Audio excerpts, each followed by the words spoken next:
Good morning, Yusek. Ma'am, ipinagpaliban po ng Senado yung presentation ng Articles of Impeachment laban kay VP Sara sa June 12 imbes na June 2. Napag-usapan po ba sa LEDAC meeting kahapon yung tungkol sa impeachment? Hindi po. Wala pong nabanggit. Okay.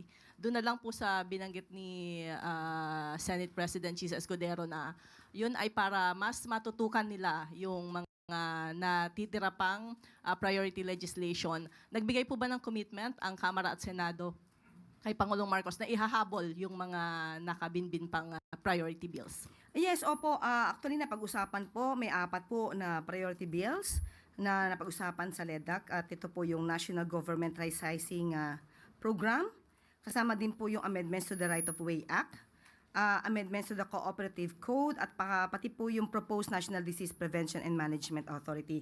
Ayon nga po sa report, ito pong National Government Right-Sizing Program, ito po ay aprobado na po sa House of Representatives at maganda po talagang ito ay maipasa. Sa kasalukuyan, ito po ay nakapending po sa Senado at mas maganda po ito ay magiging maisabatas na po dahil kapag po ito ay naisabatas, mas magiging maganda po ang serbisyo maibibigay sa taong bayan dahil matatanggal na po ang mga redundant, overlapping, unnecessary functions and programs ng ibang mga ahensya at mapapalakas pa ang ibang ahensya na mas kakailanganin pa ng additional na pondo.